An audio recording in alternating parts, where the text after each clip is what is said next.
Terima kasih Pak Menteri buat pembukanya. Jadi Pak Menteri UMKM sudah menjabarkan kepada kita apa dalam 1 tahun ini tantangan utama yang dihadapi oleh Kementerian UMKM. Tadi sudah dijelaskan bahwa ada tantangan memang kita bagaimana membangun sistem digitalisasi untuk mendapatkan database yang akurat mengenai kedudukan, posisi, perkembangan UMKM kita saat ini. Dan juga tadi dijabarkan bahwa ada problem sertifikasi tapi juga sudah ada pencapaian yaitu penyaluran KUR 60% ini baru pertama kalinya ke sektor produktif. Saya juga ingin tanya ke Menteri Koperasi, Pak Ferry. Menteri Koperasi, apakah juga mengalami tantangan serupa di 1 tahun pertama ketika membangun Kementerian Koperasi di tengah tantangan untuk membangun koperasi Desa Merah Putih? Apakah juga mengalami tantangan serupa dan bagaimana sejauh ini cara menyelesaikannya? Terima kasih Mbak Saskia, terima kasih Metro TV. Jadi yang kami alami di Kementerian Koperasi ketika pertama kali mendapatkan amanat dari Presiden untuk mengejar badan usaha koperasi terhadap BUMN dan swasta, memang itu sudah dari sejak kita diberi amanah. Nah, problemnya adalah memang badan usaha koperasi, meskipun badan usaha koperasi adalah badan usaha yang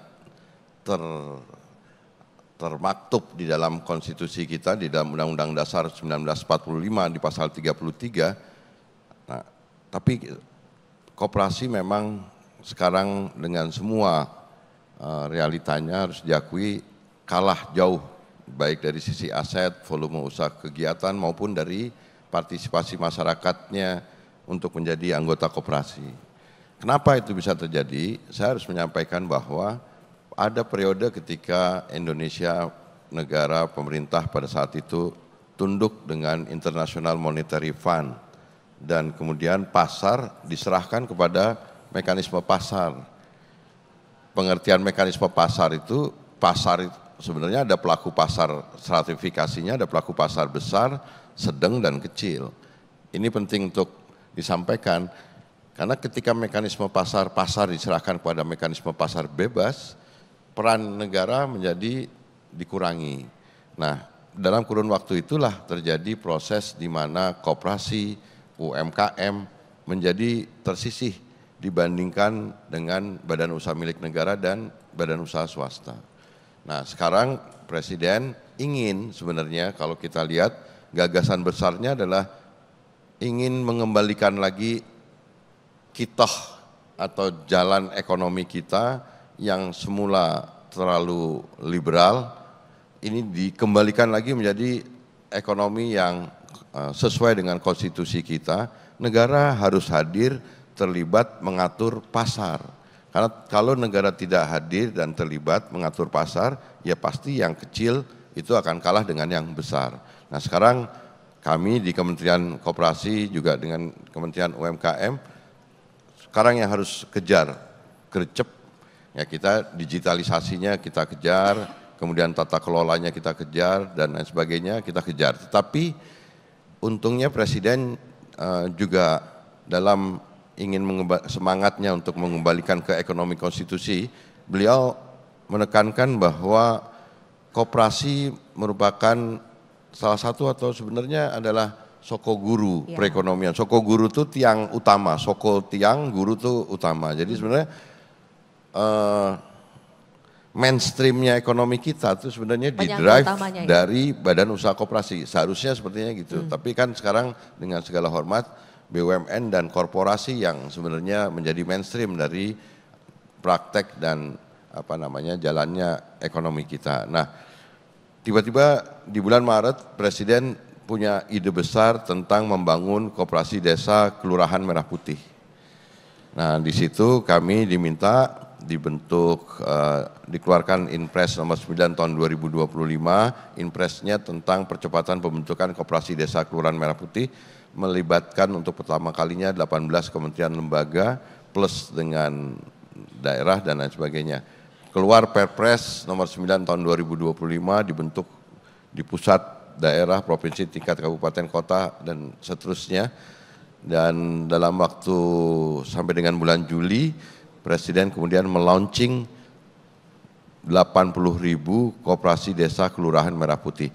Pembentukan legalitasnya. kelembagaannya ya? Karena ini penting, sebab sudah sangat terlalu lama masyarakat terutama di desa boleh kami menyampaikan menjadi objek dari sistem ekonomi atau hanya sekedar penerima manfaat. Presiden ingin menjadikan masyarakat di desa itu menjadi pelaku, menjadi subjek, dan dia diberikan badan usaha namanya koperasi. Nah, pembentukan 80.000 koperasi desa artinya kami jungkir balik siang malam itu membentuk 80.000 badan usaha di 80.000 desa dan kelurahan. Dan sudah berhasil, jadi ini juga prestasi yang kami sudah bisa capai. Yang anehnya tadi saya nyambung dengan apa yang disampaikan oleh Pak Maman, di dalam proses pembentukan Koperasi Desa Kelurahan Merah Putih itu secara legalitas kami menemukan banyak hal yang sangat fundamental. Pertama, kami masih mendapati masih banyak sekali desa yang belum punya listrik. Ada belasan ribu desa yang tidak terkoneksi dengan internet. Dan tadi saya setuju, desa-desa kita tidak terdukung oleh data desa yang sebenarnya bisa menyajikan profil yang lebih spesifik tentang apa yang bukan hanya potensi desa, tapi kebutuhan desa dan juga aset-aset yang ada di desa itu. Padahal kami sebenarnya butuh tentang basis data dari data yang ada. Kalau kami merujuk ke BPS, kami belum mendapatkan basis data yang bisa menunjang kegiatan dari koperasi desa dan kelurahan, padahal itu penting. Ya. Nah, untuk menanganinya bagaimana Pak? Kenapa? Untuk menanganinya bagaimana dengan kekurangan database ini, infrastruktur yang masih kurang? Saya bikin akhirnya dengan sangat terpaksa bikin ini sendiri, bikin sistem sendiri, kita terbangkan drone, kemudian kita bisa mendapatkan data geospasial yang bisa menyajikan semua informasi geospasial, kemudian kita melakukan proses pengumpulan data di lapangan dengan melatih orang-orang desa tersebut untuk kemudian menjadi surveyor dari responden orang desa tersebut. Nah, kemudian dari data geospasial dan data hasil pengumpulan di lapangan, kami analisa menggunakan AI. Hasilnya yang mengejutkan kepada kami bisa mendapatkan parameter lebih dari 289 parameter, rasanya jauh dibandingkan dengan yang dimiliki oleh BPS. Padahal sebenarnya simple. Tapi ini kami lakukan karena kebetulan kita punya tanggung jawab bentuk 80.000 badan usaha koperasi di 80.000 desa. Jadi kami akhirnya tahu persis apa yang harusnya dilakukan oleh desa. Nah, periode Juli ketika kemudian sudah selesai terbentuk, sampai Oktober kita melakukan relaksasi banyak sekali regulasi dari mulai peraturan Menteri Keuangan, kemudian peraturan menteri-menteri yang terkait sampai dengan aturan teknis, juklak dan lain sebagainya untuk memungkinkan Oktober seperti yang diberikan waktunya oleh Presiden untuk dimulainya proses operasionalisasi dari Koperasi Desa Kelurahan Merah Putih ini bisa berjalan. Dan Oktober ini besok Jumat insya Allah kami akan melakukan pencanangan pembangunan gudang-gudang dan gerai-gerai dari Koperasi Desa Kelurahan Merah Putih serentak gitu. Jadi ini udah tahap operasional dan ini penting Mbak Saskia, Koperasi Desa Kelurahan ini satu berfungsi untuk menyalurkan barang-barang kebutuhan pokok dan kebutuhan sehari-hari dari masyarakat desa. Fungsi yang kedua dari Koperasi Desa Kelurahan Merah Putih adalah menjadi off-taker dari hasil produk masyarakat desa.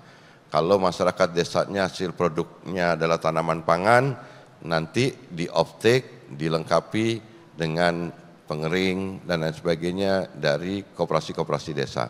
Kalau masyarakat desanya produknya sayuran, buah-buahan, nanti akan dilengkapi dengan mungkin namanya kontrol atmosfer storage untuk pengatur suhu dan lain sebagainya. Selama ini nggak ada cold storage dan lain sebagainya. Dari tahun 70 pengering gabah kering panen petani ya dijemurnya di lantai, dipatok-patok ayam, dilindes-lindes motor dan sebagainya.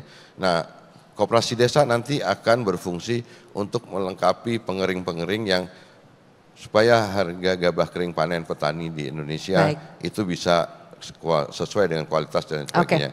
Ini Presiden ingin mengembalikan kembali kepada ekonomi konstitusi kita, rasanya beliau berhasil.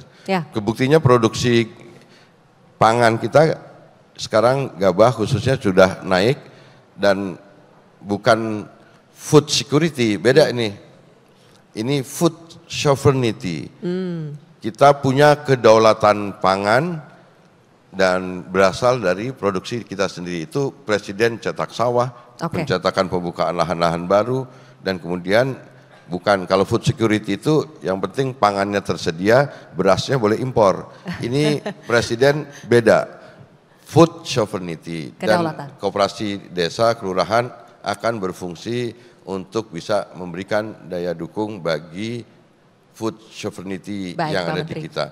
Nah, terima kasih Pak Menteri, kita berikan tepuk tangan dulu. Mbak, boleh nggak nambahin sedikit? Boleh dong nambahin, sedikit Bang. Ini bagus banget tadi, soalnya tadi Bang Ferry, Menteri Koperasi menyampaikan tentang opportunity, peluang koperasi terlibat dalam upaya pembangunan listrik desa nih.